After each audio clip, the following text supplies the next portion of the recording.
మే 16వ తేదీ శనివారం రోజున మనకు అమావాస్య రాబోతుంది. ఈ అమావాస్యను శని అమావాస్య అంటారు. ఎందుకంటే శనివారం రోజుతో కలిసి వచ్చింది కాబట్టి. అలాగే ఈ అమావాస్యను వైశాఖ అమావాస్య అని కూడా పిలుస్తూ ఉంటారు. ఇది చాలా చాలా పవర్ఫుల్. ఆ రోజున కుంభరాశి వారు ఎన్ని పనుల్లో ఉన్నా సరే కుక్కకు ఇది ఒక్కటి పెడితే చాలు. మీరు తరతరాలు కూర్చొని తిన్నా కూడా తరగని ఆస్తి, ఐశ్వర్యాలు, సంపదలు మీ సొంతమవుతాయి.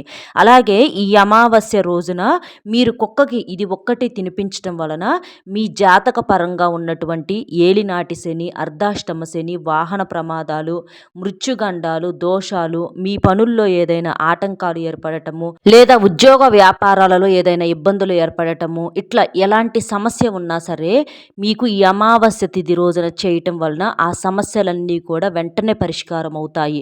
కుక్క అంటే ఏంటంటే మనకు కాలభైరవుడిగా కుక్కను పిలుస్తూ ఉంటారు. మన ఇంటి దగ్గర ఎప్పుడు కూడా కుక్కలు అనేవి కనిపిస్తూనే ఉంటాయన్నమాట. కుంభరాశి వారు మీ చేత్తో ఏంటంటే కుక్కకు ఇలా తినిపించడం వల్ల ఏంటంటే మీ చేత జరిగినటువంటి పాపాలు, అంటే కొన్నిసార్లు మనం తెలిసి చేస్తాం, కొన్నిసార్లు తెలియక చేస్తాము. ఇట్లా తెలిసి తెలియక చేసినటువంటి ఆ కర్మలు కావచ్చు, పాపాలు, ఈ పితృదోషాలు ఇలాంటివన్నీ కూడా ఏంటంటే మనకవి ఏదో ఒక రూపంలో మానసికంగా ప్రశాంతంగా లేకుండా ఉండటానికి ఇవన్నీ కారణమవుతాయి. గ్రహాలు వ్యతిరేకంగా ఉండటానికి కారణమవుతాయి అన్నమాట. మీ రాశికి అధిపతి శని భగవానుడు. మీ జాతకంలో శని దోషాలు అనేవి చాలా వరకు కూడా ఎక్కువగా ఉంటున్నాయి ఈ మధ్య గమనించినట్లయితే. అంటే ఏలినాటి శని ప్రభావం అనేది కూడా చాలా ఎక్కువగా ఉంటుంది. ఏదైనా సరే మీరు అనుకున్నది ఒకటైతే అక్కడ జరిగేది ఇంకొకటి అవుతుందన్నమాట. ప్రతి విషయంలో కూడా ఏంటంటే ఎదురు దెబ్బలు అనేవి చాలా ఎదురవుతూ ఉంటున్నాయి. అసలు ఈ సమస్యలకు పరిష్కారం ఏంటి? ఏం చేశాము? అసలు ఈ బాధల నుంచి, ఈ దరిద్ర సమస్యల నుంచి ఎలా బయటపడాలి? అలాగా మనకి ఎట్లా ఈ శని బాధలు ఏంటి? ఇట్లా ఎందుకు మనల్ని పట్టి పీడిస్తున్నాయి అని చెప్పేసేసి మీరు ఎన్నోసార్లు కూడా అనుకుంటా ఉన్నారనమాట. మీరు ఈ అమావాస్య తిథి రోజున కుక్కకి ఇది తినిపించడం వలన మీ జాతకంలో ఉన్నటువంటి ఈ శని దోషాలు, ఈ పితృదోషాలు ఇలాంటివన్నీ కూడా పూర్తిగా తొలగిపోతాయి. కొంతమందికి వైవాహిక సమస్యలు, అంటే భార్యాభర్తల మధ్య కూడా ఈ కుంభరాశి వాళ్ళకి ఎక్కువగా మనశ్శాంతి లేకపోవటము, ఎక్కువగా గొడవలు, ఇంట్లో కూడా భార్యాభర్తలకు ఎప్పుడూ కూడా గొడవలు అనేవి జరుగుతూ ఉంటాయి.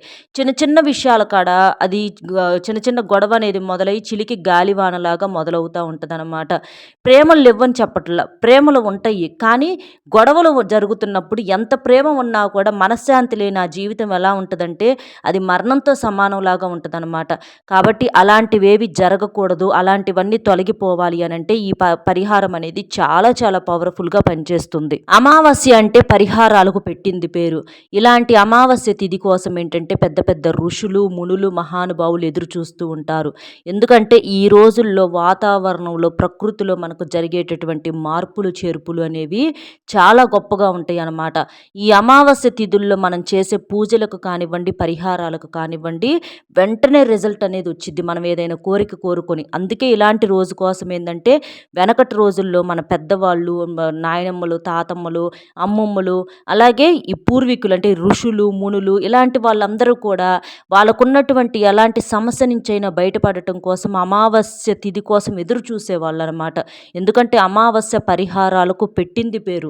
వెంటనే మనకున్నటువంటి ఎంతటి కష్టమైన, ఎంతటి మొండి సమస్య అయినా, అది డబ్బు సమస్య కావచ్చు, భార్యాభర్తల మధ్య గొడవలు కావచ్చు, ఏదన్నా మనం ఇష్టపడిన బంధం దూరం అయిపోతే దాన్ని దగ్గర చేసుకోవటం కోసం కావచ్చు, ఇట్లా ఎలాంటి ఉద్యోగం కోసము, చదువుల కోసము, వ్యాపారంలో మంచిగా కలుసుబాటు కోసము, ఇట్లా ఎలాంటి సమస్యకైనా సరే మనకు కొన్ని క్షణాల్లోనే ప్రతిఫలం అనేది ఉంటుందన్నమాట.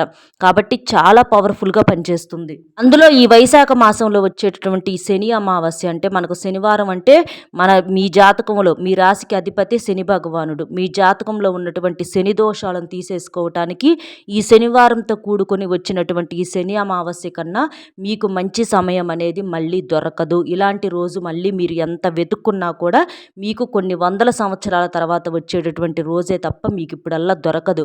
కాబట్టి ఈ రోజును మాత్రం దయచేసి మీరు మిస్ చేసుకోవద్దు. మీరు మిస్ చేసుకుంటే మాత్రం చాలా చాలా ఇబ్బందులు పడుతూ ఉంటారనమాట.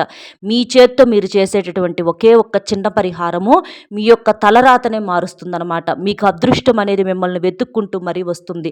ఎంతమందో కూడా ఇలాంటి పరిహారాలు అనేవి చేసేసి వాళ్ళకున్నటువంటి సమస్యల నుంచి చాలా తేలికగా బయటపడ్డారు. ఎందుకంటే కుంభరాశి కుంభరాశి వారు మీరు జాగ్రత్తగా గుర్తుపెట్టుకోండి. మీరు ఎన్ని సమస్యలతో నరకం అనుభవిస్తున్నారు ఏంటి అన్నది మీకు మాత్రమే తెలుసనమాట. బయటికి చెప్పుకునేవే అన్ని సమస్యలు ఉండవు. కొన్ని కొన్ని చెప్పుకోవచ్చులే అనుకున్నవి చెప్తాము. కానీ బయటికి చెప్పుకోలేని సమస్యలే చాలా ఎక్కువగా ఉంటూ ఉంటాయి అన్నమాట. ఎందుకంటే అవి చెప్పుకుంటే జనాల్లో చులకనైపోతాము, పలచనైపోతాము. జనం తక్కువ చేసి మాట్లాడతారు, అవమానిస్తారు, హేళన చేస్తారు. ఎందుకంటే ఈ రోజుల్లో మన కష్టాన్ని వినేటటువంటి టైం కానీ, తీరిక కానీ, లేదా మన బాధను అర్థం చేసుకునేటటువంటి గొప్ప మనసు కానీ ఈ రోజుల్లో జనానికి ఎవరికన్నా ఉందా? ఒకసారి మీరు ఆలోచించండి. ఎవ్వరికీ కూడా లేదనమాట. మనం అంత అల్లాడిపోతూ ఉంటాము. జనం అంత సంబరపడిపోతూ ఉంటారనమాట.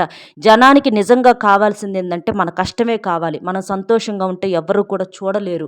పైకి ఏందంటే ఓదారుస్తున్నట్లుగా నటించినా కూడా జనాల మనసులో వీళ్ళకి ఇలాగ కావాల్సిందే, ఇట్లాగే జరగాల్సిందని చెప్పేసి అనుకుంటూ ఉంటారనమాట. అలా కుంభరాశి వాళ్ళ చుట్టూతా మీరు ఇదే చూస్తున్నారు. మీ చుట్టూతా ఎంత నెగిటివ్తో ఉందో, ఎంత నెగిటివ్ కూడుకొని ఉందో, ఎంతమంది నెగిటివ్ మనుషులు ఉన్నారన్న సంగతి మీ మనసుకు మాత్రమే తెలుసు. కొన్ని ఏంటంటే బంధాలు మన అనుకునే మనుషులు కాబట్టి కొన్ని సరి చేసుకుంటా వెళ్ళిపోతున్నారు. కొన్ని ఏంటంటే ఇప్పుడు బయటికి వెళ్ళినప్పుడు అలాంటి చోట పరిస్థితులను బట్టి తలదించుకోవాల్సినటువంటి పరిస్థితి అనేది వస్తుందన్నమాట. వద్దు అనుకున్న బంధాలు ప్రతీది కూడా ఎవరికైనా ఏ మనిషికైనా రోషము, పౌరుషం అనేవి ఉంటాయి. అనుకుంటే ఎవరినైనా సరే వదిలేయటం కాసేపు పట్టదు. కానీ అక్కడ ఏదో ఒకటి అవసరం అనేది ఒకటి ఉండి ఆ మనుషులతో బంధాలు ఏంటంటే మనం అట్లాగా చూసి చూడనట్లుగా, తెలిసి తెలియనట్లుగా కొంతమంది అవమానాలు చేస్తున్నా, కొంతమంది కొన్ని రకాలుగా మనల్ని బాధ పెడుతున్నా, చేస్తున్నా కూడా బంధాల కోసం మన అవసరాల కోసం కొన్ని ఏంటంటే చూసి చూడనట్లుగా, విని విననట్లుగా, తెలిసి తెలియనట్లుగా అట్లా నటిస్తూ వెళ్ళిపోతూ ఉంటున్నాము. కానీ నిజానికి కడుపులో ఎంత బాధ ఉంటుందన్న సంగతి కుంభరాశి వాళ్ళకు మాత్రమే తెలుసు.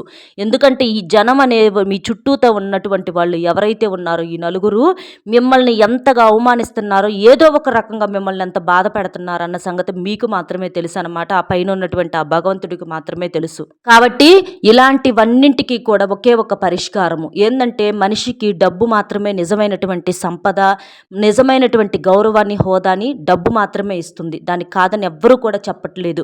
నిజంగా మనస్ఫూర్తిగా చెప్తున్నానండి. ఈ రోజుల్లో డబ్బు లేకపోతే ఏ మనిషికి కూడా విలువ, గౌరవం అనేది లేదు.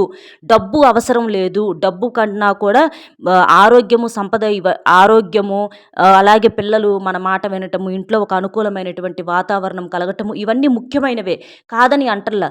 కానీ వీటితో పాటుగా డబ్బు అనేది కూడా చాలా ముఖ్యము. కొంతమంది ఏంటంటే డబ్బు అవసరం లేదు, డబ్బు జీవితంలో అవసరం మాత్రమే, డబ్బుదేముంది అది ఇదని చెప్పేసి కొంతమంది తేలిగ్గా కొట్టిపాడేస్తూ ఉంటారు. నిజమే, కాదని అంటల్లా. కానీ ఒక మనిషి బ్రతకాలంటే ఖచ్చితంగా డబ్బు కావాలి. బ్రతకటంతో పాటుగా మనల్ని నలుగురు గౌరవించాలి అంటే ఖచ్చితంగా డబ్బు అనేది కావాలి. డబ్బు ఉంటేనే మనిషికి విలువ, గుర్తింపు. డబ్బు లేకపోతే మనిషిని మనిషిగా చూసి ఈ రోజుల్లో ఎవరు కూడా గౌరవించట్లా. వెనకమాల ఉండేటటువంటి ఆస్తిని, ఐశ్వర్యాన్ని, హోదాని బట్టే మనిషికి గౌరవము, మర్యాద అనేది ఇస్తున్నారనమాట. లేకపోతే మన దగ్గర ఎంత మంచి వ్యక్తిత్వం ఉన్నా, ఎంత మంచి తెలివితేటలు ఉన్నా, ఎంత ఇది ఉన్నప్పటికీ కూడా మనుషులుగా కూడా కనీసం జనం చూస్తలేదనమాట. కాబట్టి మనిషికి నిజంగా అవసరమైనది డబ్బు. డబ్బు కన్నా కూడా విలువైంది ఈ భూమి మీద మరొకటి లేదు.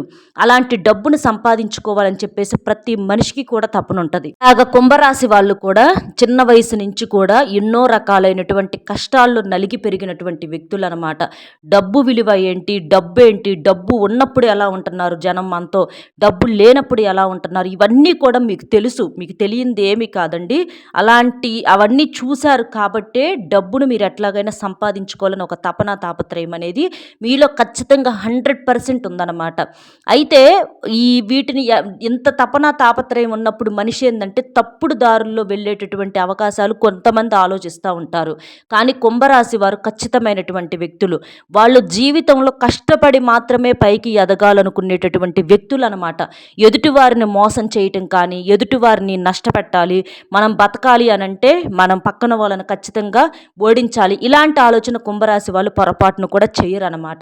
ఏదైనా సరే మనకి ఒకరితో మనకు అనవసరం. మన కష్టం మనం న్యాయంగా పడ్డామా లేదా, ఇది మాత్రమే వీళ్ళు ఆలోచిస్తూ ఉంటారు. కాబట్టి వీరికి ఉన్నటువంటి మంచి మనసుకు వీరు ఇవాళ రోజున సమాజంలో గట్టిగా కష్టాలే పడుతున్నారనమాట. ఎంత కష్టపడితే తప్ప వీళ్ళకు ఒక రూపాయి అనేది రావట్లా. కాబట్టి మీరేం చేస్తారంటే ప్రతి రూపాయి వెనకమాల ఎంత కష్టం ఉందో మీరు ఆలోచించుకొని ఆ రూపాయిని ఖర్చు పెట్టేటప్పుడు 1కి 4 సార్లు సార్లు ఆలోచించుకొని ఖర్చు చేయండి. అవసరమైతేనే ఖర్చు పెట్టండి. లేకపోతే మాత్రం మీరు వృధా ఖర్చులనేవి చెయ్యొద్దు. ఎందుకంటే ఒక రూపాయి అనేది ఇవాళ రోజున మనం వృధాగా ఖర్చు చేశామంటే రేపటి రోజున అవసరానికి కూడా మనకి ఒక రూపాయి కోసం వెళ్ళి ఎవరినైనా తనాన్ని అడిగినా కూడా ఎవ్వరు కూడా సహాయం అనేది చేయటానికి ముందుకు రారు. ఇది మీరు గుర్తుంచుకోండి. కాబట్టి రూపాయి విలువ ఏముందలే రూపాయలే, ఏముందలే 10 రూపాయలేగా, ఏముందలే 100 రూపాయలేగా అని చెప్పేసి ఈ పనికిరాని ఖర్చులు అనేవి పక్కన పెడితే ఇవాళ రోజున మీ దగ్గర చాలా రకాలుగా మీరు పొదుపు చేసుకునే వాళ్ళనమాట.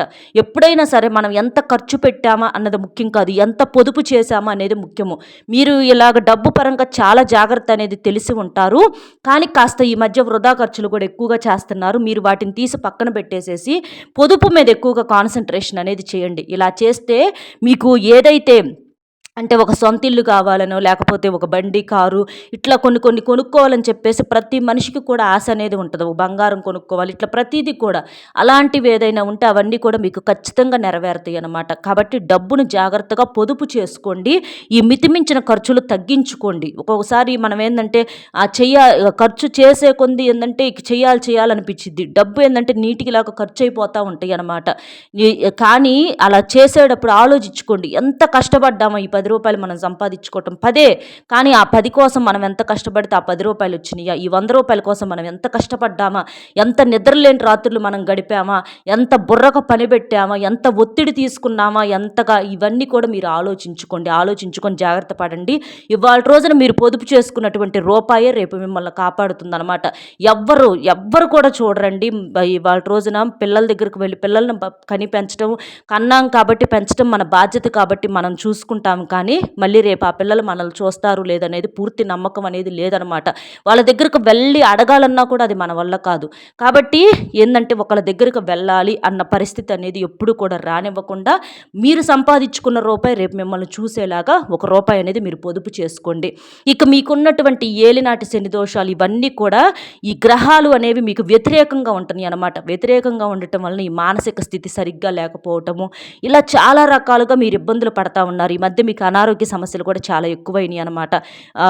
ఆడవాళ్ళకైతేనేమో కాస్త గర్భసంచికి సంబంధించిన సమస్యలు, పీసీఓడి, అలాగే మానసిక ఒత్తిడి, నిద్రలేమి సమస్యలు, గ్యాస్ ప్రాబ్లమ్స్, కాళ్ళు నొప్పులు, కళ్ళు నొప్పులు, ఇట్లాగా చాలా రకాలుగా అనారోగ్య సమస్యలతో బాధపడుతున్నారు. మీరు సరిగ్గా ప్రశాంతంగా నిద్రపోయి కూడా ఎన్నాళ్ళు అయిపోయింది. మనసు ఒకసారి ఉన్నంత ప్రశాంతంగా ఒకసారి ఉండదు. సముద్రంలో అలలు గనక ఎలాగైతే వస్తూ పోతూ ఉంటాయో మీ మనసులో ఆలోచనలు ఒక్క క్షణం కూడా మీ మనసు అనేది ప్రశాంతంగా ఉండదన్నమాట. అప్పటికప్పుడు ఏదో కొంప మునిగిపోతుంది అన్నట్లుగా ఎక్కడెక్కడ ఆలోచనలు, ఎంత వద్దు మనకు అసలు అవసరం లేదు, మనం ప్రశాంతంగా ఉందామనుకున్నా కూడా మన మనసులో ఎప్పుడు ఆలోచనలతో ఈ కుంభరాశి వారు ఎప్పుడు కూడా ఉక్కిరిబిక్కిరి అయిపోతూ ఉంటారనమాట. అలాంటి ఆలోచనలన్నీ కూడా పోయి మీ మనసు ప్రశాంతంగా ఉండటానికి, మీరు ప్రశాంతంగా నిద్రపోవటానికి, ఎందుకంటే మనిషికి డబ్బు అనేది ఎంత ముఖ్యమో అలాగే ఆరోగ్యం కూడా అంతే ముఖ్యము. అందుకే ఆరోగ్యమే మహాభాగ్యం అన్నారు. ఆరోగ్యం అనేది లేకపోతే మనం ఎంత డబ్బు సంపాదించినా కూడా అది హాస్పిటల్స్కి వెళ్ళిపోతూ ఉంటుంది. కాబట్టి మీకు ఆరోగ్యం మీద కూడా మీరు ఫోకస్ అనేది పెట్టాలన్నమాట. మీ యొక్క ఆరోగ్య స్థితిని, మీ యొక్క మానసిక స్థితిని కూడా ఈ పరిహారం అనేది సరిచేసిద్ది. కాబట్టి చక్కగా మీరు ఈ 16వ తేదీ, మే 16వ తేదీ అమావాస్య రోజున మీరు చక్కగా ఈ పరిహారం అనేది చేసేసుకోండి. సింపుల్గా ఏమీ లేదండి, రూపాయితో రూపాయి ఖర్చు లేని పరిహారము. మీరు ఎక్కడికి వెళ్ళాల్సినటువంటి పని లేదనమాట. ఎందుకంటే కుక్కలు అనేవి మన ఇళ్ళకే వస్తూ ఉంటాయి కాబట్టి చక్కగా మీరు ఇంటి దగ్గర ఈ పరిహారం అనేది చేసేసుకోవచ్చు, ఖర్చు లేదు. మీరేం చేస్తారంటే ఈ శని అమావాస్య రోజున మే 16వ తేదీ చక్కగా మీరు ఉదయాన్నే లేచి మీరు స్నాన కార్యక్రమాలు అవి పూర్తి చేసుకోండి. తలస్నానం చేయండి. అంటే మీరు షాంపుతో కానీ కుంకుడికాయలతో కానీ చేయొద్దు, నార్మల్ నీటితో తలస్నానం అనేది చేయండి. చక్కగా ఆ రోజు ఏంటంటే నలుపు రంగు బట్టలు తప్ప మిగిలినవి ఏ రంగు వస్త్రాలైనా మీరు వేసుకోవచ్చు అనమాట. ఇక తరువాత ఇంటిని వాకిలిని శుద్ధి చేసుకోండి. ఇంట్లో కాస్త పసుపు నీళ్లు చల్లుకోండి. ఎందుకంటే అమావాస్య కాబట్టి కాస్త ఇంటిని మనం శుద్ధి చేసుకోవాలన్నమాట. చాలామంది అమావాస్య అంటే ఏముందని చెప్పేసి పట్టించుకోరు, కానీ శుద్ధి చేసుకోవాలి. అలాగే ఆ రోజున మీరు మాంసాహారం అనేది ఇంట్లో వండటం కానీ తినటం కానీ చేయొద్దు. అలాగే బయట కూడా తినొద్దు అనమాట. ఆ రోజున పెద్ద పెద్దవాళ్ళ పేరిట చక్కగా నమస్కారం పెట్టుకోండి. పెద్దవాళ్ళ ఫోటోలు ఉంటే వాళ్ళకి ఇష్టమైనటువంటివి ఏదన్నా ఆహారం ఉంటే, లేకపోతే ఏమీ లేకపోతే 2 అరటి పండ్లైనా సరే వాళ్ళ ఫోటో ముందర పెట్టుకొని 2 కడ్డీలు ఎలిగించుకొని చక్కగా నమస్కారం చేసుకోండి. అలా చేయటం వల్ల పితృదోషాలు తొలగిపోతాయి. భార్యాభర్తలు బ్రహ్మచర్యం పాటించాలి. మగవాళ్ళు ఆ రోజున కుంభరాశిలో ఉన్నటువంటి వాళ్ళు గడ్డాలు చేసుకోవటము, అంటే షేవింగ్ చేసుకోవటం కానీ, జుట్టు కత్తిరించుకోవటము, గోళ్ళు కొరుక్కోవటము, జుట్టు విరబోసుకోవటము, అలాగే దూర ప్రయాణాలు చేయటం కానీ ఇలాంటివి మీరు చేయొద్దు. అమావాస్య రోజున మీరు నిర్మానుష్యమైన ప్రదేశాలకు వెళ్ళొద్దు. దూర ప్రయాణాలు కూడా మీరు పెట్టుకోవద్దు. ఈ విషయాల్లో జాగ్రత్త తీసుకోండి. అలాగే ఇనప వస్తువులు అంటే పిన్నీసులు, సూదులు ఇలాంటివి కూడా మీరు కొనుక్కొచ్చుకోవద్దు. మీరు ఈ విషయాలనేవి తప్పనిసరిగా జాగ్రత్తలనేవి పాటించాలి. నియమనిష్టలతో చేసినప్పుడే ఈ అమావాస్య రోజున మీరు చేసే ఈ చిన్న పరిహారానికైనా మీరు ఊహించిన రిజల్ట్ అనేది వచ్చిద్దనమాట. ఎందుకంటే చూడటానికి చిన్న పరిహారంలాగా ఉన్నా మీ యొక్క తలరాతనే మార్చేసిద్దని నేను ఇందాకే చెప్పానండి ఈ పరిహారము.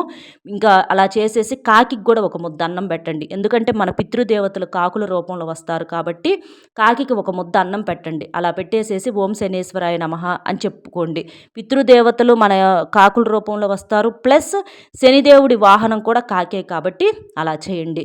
ఎందుకంటే నోరు లేని ఈ మూగజీవుల్లో మనకు దైవం ఉంటారనమాట. ఆ నోరు లేని మూగజీవుల మనసులు అనేవి చాలా స్వచ్ఛమైనవి. వాటికి మనం ఇలా పెట్టినప్పుడు ఈ దోషాలు ఏదైతే ఉన్నాయో అవన్నీ వెంటనే తొలగిపోతాయి అన్నమాట. అందులో అమావాస్య అనేది మనకి ఈ అమావాస్య తిథులు అనేవి చాలా ముఖ్యమైనవి. ఈ అమావాస్య గడియలు అనేవి ఆ రోజంతా అమావాస్య రోజు మొత్తం మీకు మంచిదే. అది పొద్దున పూట, మధ్యాహ్నమా, సాయంత్రమా మీరే అట్లా ఆలోచించాల్సినటువంటి పని లేదు. ఈ అమావాస్య రోజు మొత్తం ఏ టైంలో మీరు ఏ టైంలోనైనా సరే ఈ పరిహారం అనేది చేసుకోవచ్చు అనమాట. మీ ఇంటికి కుక్కలు వస్తాయి కదండి, మీ ఇళ్ళ దగ్గరికి కుక్కలు, చిన్న కుక్కలు కావచ్చు, పెద్ద కుక్కలు కావచ్చు, పెంపుడు కుక్కలు కావచ్చు, లేదా మనకు వీధిలో తిరిగేటటువంటి కుక్కలు కావచ్చు, ఏవైనా కానివ్వండి. కానీ ఈ పెంపుడు కుక్కలకు మనం ఎప్పుడూ చూసుకుంటానే ఉంటాం కాబట్టి పెంపుడు కుక్కల కన్నా కూడా వీధిలో తిరిగేటటువంటి కుక్కలకే మీరు ఇలా పెట్టాలన్నమాట. అప్పుడు మీరు ఇది తినిపించినప్పుడే మీకు ఈ దోష నివారణ అనేది మీ సమస్యల నుంచి వెంటనే బయటపడగలుగుతారనమాట. ఎందుకంటే కుక్కలో మనకు కాలభైరవుడు ఉంటాడు. కాలభైరవుడిగా కుక్కను పూజిస్తూ ఉంటాము. కుక్కలు అనేవి వాటికి నోరైతే లేదు కానీ చాలా విశ్వాసం కలిగినటువంటి జంతువులు అనమాట. ఒక మనిషికి కూడా విశ్వాసం ఉంటుందో లేదో, మనం ఎవరికైనా సహాయం చేస్తే ఆ మనిషి గుర్తుపెట్టుకోడు. కానీ ఒక కుక్కకు మాత్రం ఒక ముద్ద అన్నం పెడితే అది మన ఇంటికే కాపలాగా ఉంటుంది, మనల్ని అమితంగా ప్రేమిస్తూ ఉంటుంది అనమాట. అంత విశ్వాసమైనవి కుక్కలు. మనకు ఈ నోరు లేని మూగజీవుల్లో దైవం కొలువై ఉంటారనమాట. కాలభైరవుడు, అలాగే శనిదేవునికి కూడా కుక్కలంటే చాలా ఇష్టము. కాబట్టి ఇలా శనిదేవుడి యొక్క అనుగ్రహం అనేది మనకు వెంటనే కలగాలి, మనకు శని సమస్యలన్నీ పోవాలి అనంటే చక్కగా మీరేం చేస్తారంటే ఆ రోజున మీరు అన్నం వండుతారు కదా, అన్నం వండినప్పుడు నిండుకొండ అన్నం అనేది తీసేసి పక్కన పెట్టుకోండి. ఒక గిన్నెలో పెట్టేసేసి ఈ నల్ల నువ్వులు ఉంటాయి కదండి, ఈ నల్ల నువ్వులు వచ్చేటప్పటికి తీసుకొని ఆ నల్ల నువ్వుల్ని చక్కగా పొడిలాగా చేసేసుకొని మిక్సీలో వేసేసి కొంచెం దోరగా వేయించేసి పొడిలాగా చేసేసి ఈ అన్నంలో ఏంటంటే ఈ నల్ల నువ్వుల పొడిని అనేది కలిపేసేసేయాలన్నమాట. కలిపేసేసి దానితో పాటుగా కాస్త పెరుగు కానీ లేకపోతే కొంచెం నూనె కానీ ఇట్లా ఏదో ఒకటి ఈ రెండిట్లో పెరుగు కానీ లేదా కొంచెం నూనె కానీ నెయ్యి కానీ ఇట్లా వీటిని కలిపేసేసి మీరు చక్కగా అన్నాన్ని కలిపేసేసి ఆ కుక్కతో తినటానికి వీలుగా కలిపేసేసి మీరు కింద పెట్టమాకండి ఆ అన్నాన్ని. ఒక ప్లేట్లో కానీ, అంటే మనకు పనికిరాని గిన్నెలు అలా పాడైపోయినవి ఉంటాయి కదా, అలాంటి వాటిట్లో కానివ్వండి, లేదా ఒక విస్తరాకులో కానివ్వండి, ఒక పేపర్ మీద కానివ్వండి, ఇట్లా ఏదైనా సరే కింద నేల మీద పెట్టమాకండి, ఇట్లా ఏదో ఒక దాంట్లో పెట్టండి. అలా పెట్టేసేసి కుక్క వచ్చినప్పుడు కుక్కకి ఎదురుగా పెట్టేసేసి కుక్క చేత తినిపించండి. మీరు తోలకుండా చక్కగా ప్రేమగా పిలిచి పెడితే తింటాయి అన్నమాట కుక్కలు. చక్కగా అలాగ ఈ నల్ల నువ్వులు మనం ఇందులో వేసినటువంటి పెరుగు కావచ్చు లేదా నూనె కావచ్చు, ఇవన్నీ ఏంటంటే ఈ నల్ల నువ్వులు ఏంటంటే మీ జాతకంలో ఉన్నటువంటి ఈ శని దోషాలను వెంటనే తీసేస్తాయి అన్నమాట. మనకు ఈ నల్ల నువ్వులు వల్ల ఏంటంటే ఈ పితృదేవతలు అంటే పితృశాపాలు ఏవైతే ఉంటాయో ఇలాంటివన్నీ కూడా పూర్తిగా తొలగిపోతాయి. మన జాతకంలో ఉన్నటువంటి ఏలినాటి శని దోషాలు, మృత్యు దోషాలు, అర్ధాష్టమ శని దోషాలు, ఈ కుంభరాశి వారికి ఇవన్నీ కూడా పూర్తిగా కడుక్కొని పోతాయి అన్నమాట. అందులో నూనె బొట్టు ఒకటేసిన నూనె కూడా, అంటే ఈ రోజున శనివారం కాబట్టి నువ్వులు కానివ్వండి, నూనెను కానివ్వండి, మీరు శనివారం రోజున ఈ అమావాస్య రోజున కొనుక్కొచ్చుకోవద్దు. అందుకే నేను ముందుగానే చెప్తున్నాను, మీరు ముందుగానే తెచ్చిపెట్టుకొని సిద్ధం చేసుకొని ఆ అమావాస్య రోజున మాత్రమే ఈ కుక్కల చేత ఇవి తినిపించాలన్నమాట. అలాగా మీ వీలును బట్టి ఈ నల్ల నువ్వులు మాత్రం తప్పనిసరిగా వేయాలి. అన్నంలో నల్ల నువ్వుల పొడిని వేయాలి. దీంతో పాటుగా ఇక మీ ఇష్టాన్ని బట్టి పెరుగా లేకపోతే కాస్త నూనె, అవి ఎలా తింటాయి ఏంటనేది చూసి దాన్ని బట్టి మీరు కలిపి పెట్టేసేసేయండి. కుక్క చేత తినిపించండి. అలా తింటే కుక్క మీ ఇంటి ముందలకు వచ్చి ఆ కుక్క గనక మీరు పెట్టినటువంటి ఈ ఆహారం గనక తింటే మాత్రం మీ జాతకంలో ఉన్నటువంటి ఈ శని దోషాలు పూర్తిగా తొలగిపోతాయి అన్నమాట. ముఖ్యంగా మీరు ఏ కోరిక కోసమైతే కోరుకున్నారో ఆ కోరిక ఖచ్చితంగా నెరవేరుద్ది. ఆ కుక్క మీ ఆహారాన్ని తినాలి. అది తినకుండా వెళ్ళిపోయింది అంటే మాత్రం ఖచ్చితంగా మీకు ఇంకా సమస్య అనేది ఎక్కువ కాబోతుందని అర్థం. కాబట్టి ఆ కుక్క చేత తినిపించండి. తినిపిస్తేనే మీకు ఈ ఈ దోషం ఏదైతే ఉందో అది పూర్తిగా తొలగిపోతుందనమాట. చాలా మంచి రిజల్ట్ అనేది వస్తుంది. కాలం మీకు అనుకూలంగా మారుతుంది. కాలభైరవుడి అనుగ్రహం అనేది కలుగుతుంది. శనిదేవుడి యొక్క అనుగ్రహం కలుగుతుందనమాట.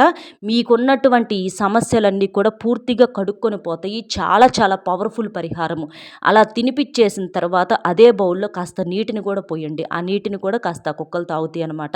ఇలా చేసి వాటి కడుపు అనేది ఈ రూపంలో మనం నింపుతాము. ఇలా చేయటం వలన ఈ అమావాస్య రోజున మనం ఈ నల్ల నువ్వులు ఇవన్నీ కూడా మనం కలిపాం కాబట్టి అన్నంలో మన దోషం పోవటంతో పాటుగా ఆ నోరు లేని మూగజీవుల కడుపు నింపటం వల్ల అవి ఎప్పుడైతే కడుపు నిండి అంటే వాటికి ఏంటంటే ఒక రకమైనటువంటి సంతోషము అదే మనకు దీవెనలుగా మారుతాయి అన్నమాట. మన సమస్య అనేది అది స్వీకరించి మనకేంటంటే సంతోషాన్ని ప్రసాదిస్తాయి అన్నమాట. చాలా చాలా పవర్ఫుల్గా ఈ పరిహారం అనేది చేస్తుంది కాబట్టి కుంభరాశి వారు పొరపాటును కూడా ఈ అవకాశాన్ని వదిలిపెట్టుకోవద్దు. చాలా సింపుల్ పరిహారం ఇది. అర్థమైంది కదండి. కుంభరాశి వాళ్ళు ఈ శని అమావాస్య రోజున కుక్క చేత ఏం తినిపించాలి ఏంటి అనేది మన వీడియో మీకు నచ్చింది అనుకుంటున్నాను. మీకు ఉపయోగపడింది అని అనిపిస్తే తప్పకుండా వీడియోకు దయచేసి ఒక లైక్ ఇచ్చి సపోర్ట్ చేయండి. కుంభరాశి వాళ్ళు మీరు లైక్ చేయటం వల్ల మీలాంటి నలుగురు కుంభరాశి మిత్రులకు చేరి వీడియో అనేది వాళ్ళు ఉపయోగించుకునే అవకాశం అనేది కల్పించిన వారు అవుతారు. ఇట్లా మనం ఎదుటి వారికి ఏదో ఒక రకంగా సహాయం చేసినప్పుడు ఆ భగవంతుడు మనకు తప్పకుండా సహాయం చేస్తాడు ఏదో ఒక రూపంలో. కాబట్టి తప్పకుండా వీడియోకి ఒక లైక్ ఇచ్చి సపోర్ట్ చేయండి. లైక్ చేసినప్పుడు కామెంట్స్ దగ్గర హైప్ వస్తుంది. అక్కడ మీ యొక్క పాయింట్స్ అనేవి యాడ్ చేయొచ్చు. మీకు తెలిసిన ఫ్రెండ్స్ ఎవరన్నా ఉంటే వారికి కూడా షేర్ చేస్తే హెల్ప్ అవుతుంది. మొట్టమొదటిసారిగా మన ఛానల్ చూస్తుంటే సబ్స్క్రైబ్ చేసుకొని సపోర్ట్ చేయండి. కామెంట్ బాక్స్లో ఓం కాలభైరవాయ నమః అనే కామెంట్ చేయండి. మీకు అంతా కూడా శుభం కలుగుతుంది. మరియు మంచి విశేషంతో మళ్ళీ కలుద్దామండి. నమస్కారం.